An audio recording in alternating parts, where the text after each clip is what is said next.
예, 성도님들 안녕하십니까? 여러분들은 이런 경험은 없습니까? 지난날 나는 예수님을 잘 믿었다고 생각했는데 알고 보니 내 속에는 예수님이 어둡다는 그런 경험을 해본 적은 없습니까? 또 자신 나름대로는 열심히 믿음 생활을 한다고 생각하고 열심히 믿는 사람들 중에서도 전혀 그 사람 속에 예수님이 안 계신다는 것을 느껴본 적은 없습니까? 아마 이런 이야기도 들어보았을 것이고 또 이런 사람들도 만나보았을 것입니다. 저도 이런 이야기를 들어본 적도 있고 또 이런 사람들을 만나보기도 했습니다. 분명히 예수님을 믿는다고 했는데 시간이 지나고 나중에 믿음이 성숙했을 때 지난날을 되돌아보면은 그때 내가 내 속에 예수님께서 계시지 않았다, 그런 경험을 해본 적이 있을 것입니다. 또 그런 분들의 이야기도 들어보았을 것입니다. 예수님께서도 제자들과 함께 계시면서 제자들이 마음속에 예수님이 없음을 보시고 제자들의 믿음을 한탄하시고 책망하실 때가 있었습니다. 마태복음 8장에 보면은 예수님께서 제자들과 함께 배를 타고 가실 때 일어난 사건인데요. 마태복음 8장 23절에 배에 오르심에 제자들이 따랐더니 바다에 큰 노을이 일어나 배가 물결에 덮이게 되었으되 예수께서는 주무시는지라 그 제자들이 나와 깨우며 이르되 주여 구원하소서 우리가 죽겠나이다. 예수께서 이르시되 어찌하여 무서워하느냐 믿음이 작은 자들아 하시고 곧 일어나사 바람과 바다를 꾸짖으시니 아주 잔잔하게 되거늘. 마태복음 17장에도 자신의 아들이 간질로 고생하는 아버지가 아들을 치료하기 위해서 예수님께 데리고 나와서 치료받는 장면이 기록되어 있습니다. 마태복음 17장 15절에 주여 내 아들을 불쌍히 여기소서 그가 간질로 심히 고생하여 자주 불에도 넘어지며 물에도 넘어지는지라 내가 주의 제자들에게 데리고 왔으나 능히 고치지 못하더이다. 마태복음 17장 17절에 예수께서 대답하여 이르시되 믿음이 없고 폐역한 세대여 내가 얼마나 너희와 함께 있으며 얼마나 너희에게 참으리요 그를 이리로 데려오라 하시니라. 이에 예수께서 꾸짖으시니 귀신이 나가고 아이가 그때부터 나으니라. 이때에 제자들이 조용히 예수께 나와 이르되 우리는 어찌하여 쫓아내지 못하였나이까. 이르시되 너희 믿음이 작은 까닭이니라. 진실로 너희에게 이르노니 만일 너희에게 믿음이 겨자씨 한 알만큼만 있어도 이 산을 명하여 여기서 저기로 옮겨지라 하면 옮겨질 것이요 또 너희가 못할 것이 없으리라. 사랑하는 성도 여러분, 예수님께서는 믿음이 없음에 대해서 책망하시기도 하셨고 믿음이 작음에 대해서 마음 아파하기도 하셨습니다. 그리고 예수님께서는 믿음이 잘못되어 종교인이 되는 것을 경계하였습니다. 그 모습은 예수를 잘 믿는 사람이지만 그 내면 세계에는 위선적인 신앙인, 종교인이 되는 것을 크게 책망하셨습니다. 마태복음 23장에 보면은 예수님께서 그 당시 종교 지도자들, 랍비들, 서기관들, 바리새인들의 위선적인 종교 행위를 보시고 책망하시는 모습이 기록되어 있습니다. 마태복음 23장 13절에 화 있을진저 외식하는 서기관들과 바리새인들이여 너희는 천국 문을 사람들 앞에서 닫고 너희도 들어가지 않고 들어가려 하는 자들도 들어가지 못하게 하는도다. 마태복음 23장 25절에 화 있을진즉 외식하는 서기관들과 바리새인들이여 잔과 대접의 겉은 깨끗이 하되 그 안에는 탐욕과 방탕으로 가득하게 하는도다. 마태복음 23장 27절에 화 있을진즉 외식하는 서기관들과 바리새인들이여 회칠한 무덤 같으니 겉으로는 아름답게 보이나 그 안에는 죽은 사람의 뼈와 모든 더러운 것이 가득하도다.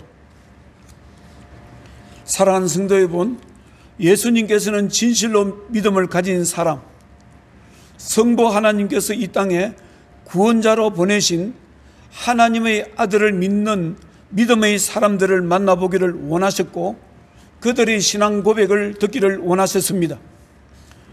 하나님의 아들로서 예수님께서 가지고 계시는 주권과 능력과 권능을 믿기를 원하는 사람들을 만나보시기를 원하셨습니다.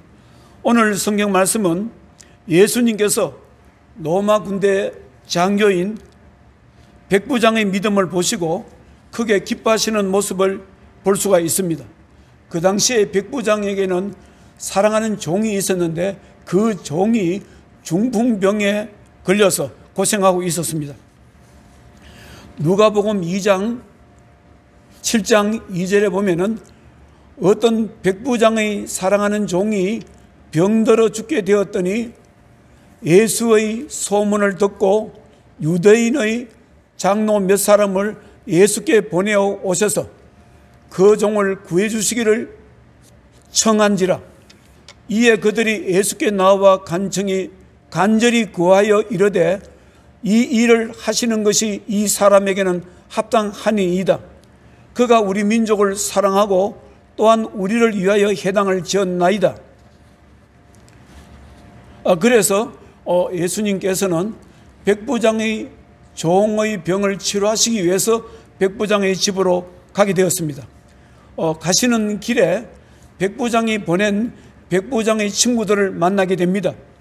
누가복음 7장 6절에 예수께서 가실새 이에 그 집이 멀지 아니하여 백부장이 벗들을 보내어 이르되 주여 수고하시지 마옵소서 내 집에 들어오심을 나는 감당하지 못하겠나이다. 그러므로 내가 주께 나아가기도 감당하지 못할 줄을 알았나이다. 말씀만 하사 내 하인을 낫게 하소서. 8절에 보면은 나도 남의 수하에 든 사람이요 내 아래에도 병사가 있으니 이더러 가라 하면 가고 저더러 오라 하면 오고 내 종더러 이것을 하라 하면 하나이다. 여기서 예수님께서는 백부장이 보낸 백부장의 친구들이 말하는 백부장의 믿음을 보고 백부장의 신앙 고백을 듣고 예수님께서는 크게 기뻐하십니다. 9절에 보면 예수께서 들으시고 그를 놀랍게 여겨 돌이키사 따르는 무리에게 이르시되 내가 너희에게 이르노니 이스라엘 중에서도 이만한 믿음은 만나보지 못하였노라 하시더라. 보내었던 사람들이 집으로 돌아가 보매 종이 이미 나아 있었더라. 사랑하는 성도 여러분, 여기서 무엇을 볼 수 있습니까? 예수님께서는 진실한 믿음의 소유자를 찾고 있다는 것을 볼 수 있고 진실한 신앙 고백을 듣기를 원하신다는 것을 우리가 알 수 있습니다. 예수님께서는 하나님의 아들 예수 그리스도만이 가질 수 있는 주권이 있습니다. 예수님만이 가질 수 있는 권리와 권능과 능력이 있습니다. 예수님께서는 자연 세계를 지배하는 능력도 가지고 계시고 예수님께서는 인간의 죄를 지배할 수 있는 능력도 가지고 계십니다. 인간의 죄를 용서할 수 있는 능력도 가지고 계시는 것을 볼 수가 있습니다. 마태복음 9장에 보면 예수님께서 중풍병자를 치료해 주실 때 육신의 몸이 가지고 있는 병을 치료해 주시는 것만 아니라 중풍병자가 가지고 있는 마음의 죄를 용서하시고 치료해 주시는 모습을 볼 수가 있습니다. 마태복음 9장 1절에 예수께서 배에 오르사 건너가 본 동네에 이르시니 침상에 누운 중풍병자를 사람들이 데리고 오거늘 예수께서 그들의 믿음을 보시고 중풍병자에게 이르시되 작은 자야 안심하라 내 죄사함을 받았느니라. 마태복음 9장 6절에 그러나 인자가 세상에서 죄를 사하는 권능이 있는 줄을 너희로 알게 하려 하노라. 그리고 예수님께서는 육신의 질병을 지배할 수 있는 능력도 가지고 계십니다. 그래서 중풍병자의 죄를 치료해 주시기도 하시고 또 용서하시기도 하셨고 중풍병자를 치료하셨습니다. 그리고 예수님께서는 악한 영을 지배하는 능력도 가지고 계십니다. 세상에는 우리들 눈에는 보이지 않지만 사람의 영혼을 파괴하고 사람을 멸망과 죽음의 길로 이끌어가는 악한 영들, 귀신들의 존재가 엄청나게 많이 있습니다. 귀신의 공격을 받거나 귀신의 영에 덮여 서해진 인생들이 수없이 많이 있음을 볼 수가 있습니다. 마태복음 4장에 보면은 40일 금식 기도를 끝내신 후 예수님께서 40일 금식 기도를 끝내신 후에 육신의 몸이 지칠 대로 지쳐 있을 때 마귀가 나타나서 예수님을 시험하고 유혹하는 것을 볼 수가 있습니다. 마태복음 4장 2절에 40일을 밤낮으로 금식하신 후에 줄이신지라 시험하는 자가 예수께 나와서 이르되 내가 만일 하나님의 아들이거든 명하여 이 돌들로 떡덩이가 되게 하라. 마태복음 4장 5절에 마귀가 예수를 거룩한 성으로 데려다가 성전 꼭대기에 세우고 내가 만일 하나님의 아들이거든 뛰어내리라. 마태복음 4장 8절에 마귀가 또 그를 데리고 지극히 높은 산으로 가서 천하 만국과 그 영광을 보여 이르되 만일 내게 엎드려 경배하면 이 모든 것을 내게 주리라.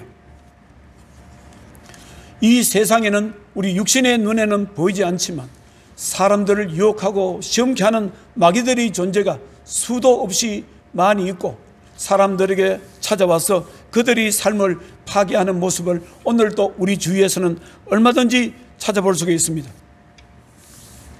한 번은 이런 일이 있었습니다. 우리 어떤 교회 성도님께서 자기가 아는 어떤 젊은 부부가 있는데 결혼을 해서 방을 얻어서 신혼 살림을 살고 있었는데 남편이 직장에 가고 난 뒤에 색시가 혼자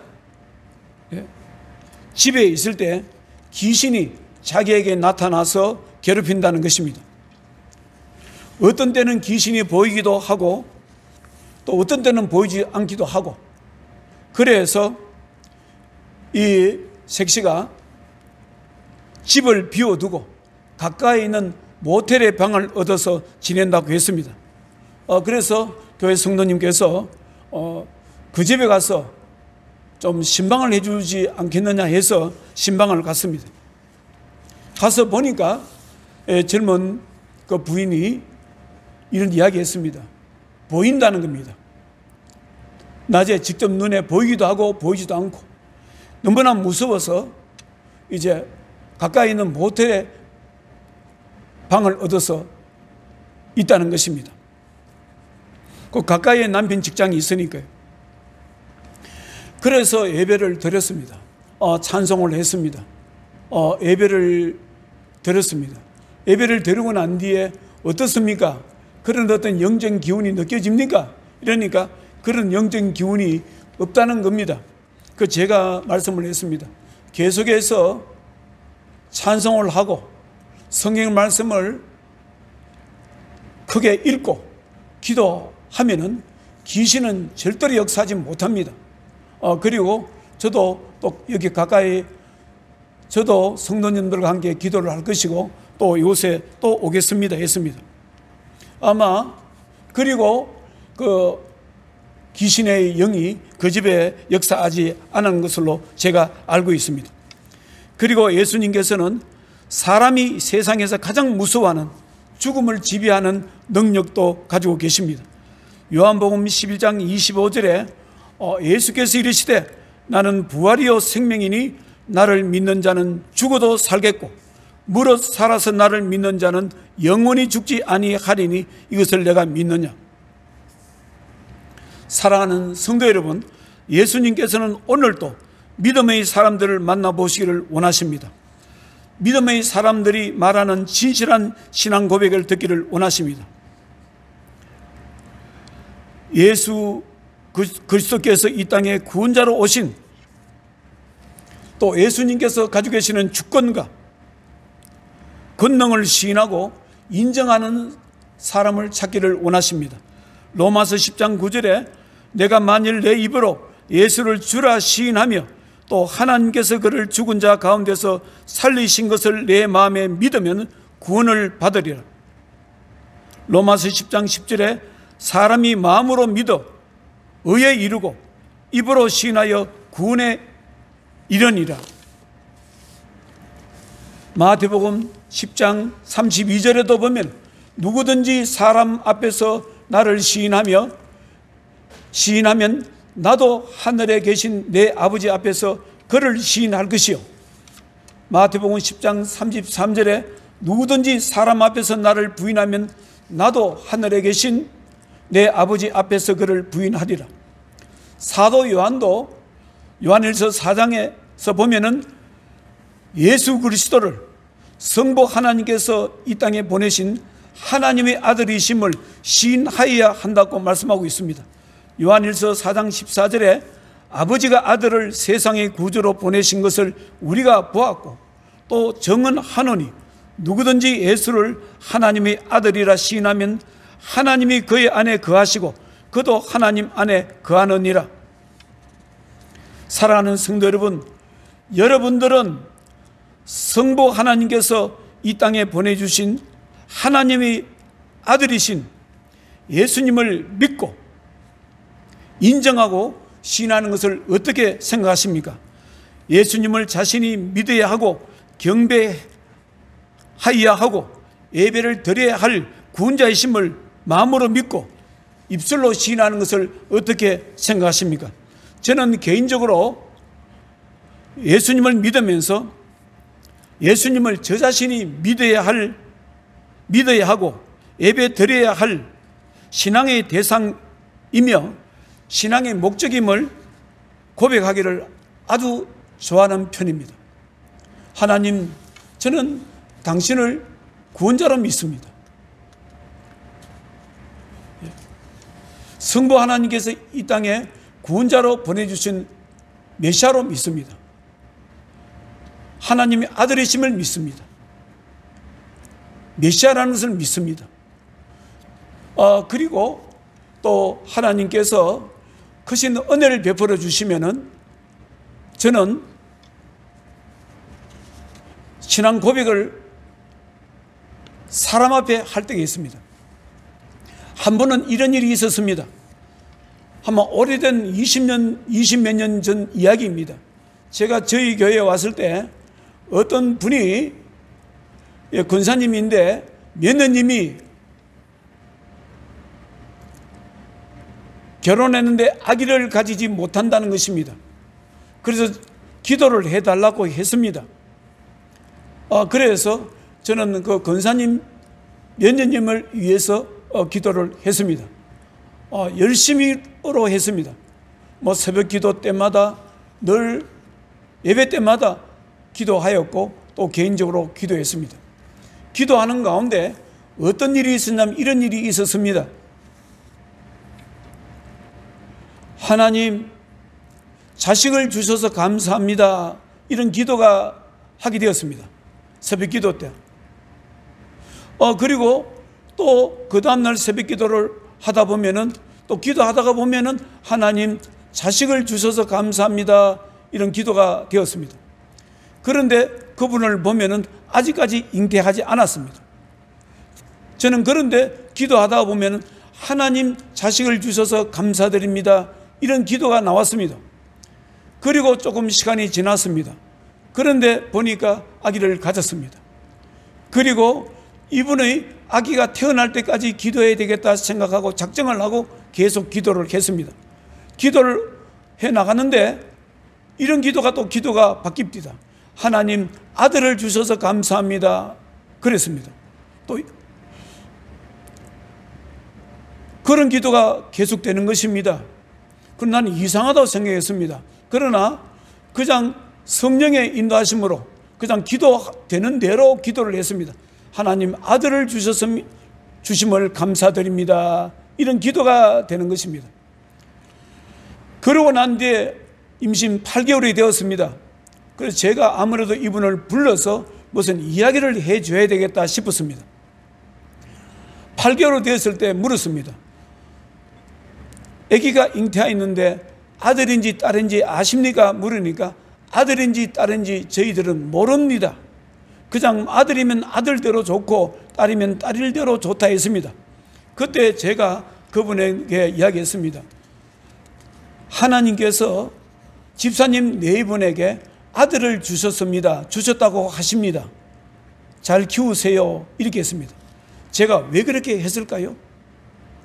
만약에 10개월이 되고 자식을 낳았을 때 제가 기도대로 아들이 아니고 딸이라면 어떻게 되었겠습니까? 예, 그건 어떻게 되었을 것 같습니까? 그거는 큰 사건이 되는 것입니다. 그런데 왜 제가 그런 위험을 무릅쓰고 그렇게 말했습니까? 그것은 그 사람 앞에서 제가 하나님을 시인하기 위해서 그렇습니다. 하나님께서 은혜를 베풀어 주셨고 저는 은혜를 베풀어 주신 대로 기도를 했습니다. 하나님께서 하신 일을 그 사람 앞에서 제가 시인한 것입니다. 그 이상 그 이하도 아닙니다. 제가 왜 이렇게 됐느냐면요, 한 번은 제가 저희 교회에 92년도 11월 말에 왔습니다. 93년도인데 제가 이제 93년도에 성도님들 집에 신방을 하게 되었습니다. 신방을 하게 되는데 그때 신방한 집이 나이가 90세 초반에 김오봉 어르신 할아버지 김오봉 집사님 집에 제가 신방을 갔습니다. 그때 저는 40대 초반이었었고 할아버님께서는 90대 초반이었습니다. 50년이나 많으신 어르신이었습니다. 신방을 가서 예배를 드리려고 했습니다. 그래서 할아버님 예배를 드리겠습니다 이렇게 하면서 신앙 고백하겠습니다 이렇게 하니까 그때 같이 가는 권사님들 집사님들이 계셨습니다. 그때 할아버님께서 잠깐만요 목사님, 오늘 예배는 누가복음 7장 1절에서 10절 말씀을 가지고 예배를 인도해 달라는 것입니다. 그래서 저는 신앙 고백을 하고 누가복음 7장 1절에 10절 이 백보장의 종을 치료하신 예수님 이 말씀을 가지고 그 집에 예배를 인도했습니다. 그리고 예배를 드리고 난 뒤에 집으로 돌아오면서 생각해 봤습니다. 과연 오늘 할아버님 집에 누가복음 7장 1절에 10절 말씀이 그 집에 필요한 말씀인가 생각해 봤습니다. 저는 그 집에 갈 때 다른 성경 말씀을 준비해서 갔습니다. 그런데 할아버님께서 누가복음 7장 1절에 10절 말씀을 가지고 예배를 드려달라 하기 때문에 예배를 드렸는데 과연 이 말씀이 이 집에 맞는 말씀인지 생각해 보았습니다. 생각하면서 저는 이런 생각을 하게 되었습니다. 이 말씀은 할아버지 집에 할아버지에게 필요한 말씀이 아니었습니다. 이 말씀은 성령님께서 할아버지 입술을 통해서 저에게 말씀을 하시는 말씀이라는 것을 깨달았습니다. 할아버지 입술을 통해서 누가복음 7장 1절의 말씀을 저에게 주셨다는 꼭 그렇게 생각이 되었습니다. 생각하면서 제가 이런 생각을 했습니다. 예수님께서 나에게 이런 믿음을 요구하시는구나. 백부장의 신앙 고백, 예수님께 깜짝 놀란 믿음. 내가 너에게 이르노니 이스라엘 중에서도 이만한 믿음은 만나보지 못하였노라. 메시아 되심을, 성부 하나님께서 보내주신 메시아 되심을 믿었고, 메시아께서 가지고 있는 권능을 그대로 믿는 것입니다. 메시아의 권능 중에 하나가 무엇입니까? 사람을 치료하는 것입니다. 말씀으로 치료하는 것입니다. 이 백부장 그것을 믿었던 것입니다. 그날 예배를 드리고 오면서 저는 그렇게 생각했습니다. 신앙 고백이 중요하구나. 그래서 저는 하나님께 어떤 은혜를 주시면은 신앙 고백을 합니다. 하나님께 주실 줄로 믿습니다. 하나님께서 인도하실 것을 믿습니다. 하나님께서 은혜를 주시면 하나님께 주셨습니다. 그리고 제가 응답받았던 것을 그 사람에게 분명히 말씀을 해줍니다. 왜 그렇습니까? 하나님을, 예수 그리스도를 하나님의 아들이신 메시아라는 것을 제가 신앙 고백하는 것입니다. 사랑하는 성도 여러분, 예수님께서 마태복음 16장에 제자들에게 물었습니다. 너희는 나를 누구라 하느냐? 시몬 베드로가 이렇게 대답했습니다. 마태복음 16장 16절에 주는 그리스도시요 살아계신 하나님의 아들이시니이다. 사랑하는 성도 여러분, 누구든지 그 사람 속에 예수님에 대한 확실한 신앙 고백이 없으면 주님께서는 그 사람과 함께하지 않습니다. 세상을 보면은 분명히 예수를 믿는 사람인데 그 속에 예수가 없는 사람들이 많이 있습니다. 분명히 저분은 예수를 믿는 분인데 신앙생활을 하는데 그것이 신앙생활이 아니고 종교생활을 한다는 것을 우리가 볼 때가 많이 있습니다. 사랑하는 성도 여러분, 여러분들은 어떤 신앙 고백을 가지고 있습니까? 예수님을 이 땅에 구원자로 오신 그리스도라는 것을 믿습니까? 기도하겠습니다. 하나님 아버지, 오늘 누가복음 7장에 로마 군대 장교 백부장이 예수님께 신앙 고백을 했습니다. 구원자이심을 신앙 고백했습니다. 예수님께서 말씀만 하시면 내 종의 중풍병이 치료될 것입니다. 고백을 했습니다. 하나님, 우리들에게도 이러한 신앙 고백을 원하실 것입니다. 하나님 아버지, 사랑하는 주의 백성들에게 은혜를 베풀어 주시옵소서. 우리가 무엇을 믿고 있는지, 우리의 믿음의 대상이 무엇인지, 예수님이 누구신지 우리가 믿어지기를 원합니다. 성령님 역사해 주시옵소서. 성령이 역사하지 않으면 예수님을 메시아로, 그리스도로, 구원자로 믿을 수가 없다 했습니다. 성령님 늘 우리를 버리시지 마시고 성령님께서 우리와 함께 하셔서 늘 우리의 삶 가운데, 우리의 입술 가운데, 우리의 마음 가운데 확실한 신앙 고백, 주는 그리스도요 하나님의 아들이시다는 것을 우리가 항상 고백하기를 원합니다. 은혜를 베풀어 주시옵소서. 예수님 거룩하신 이름으로 기도드리옵나이다. 아멘.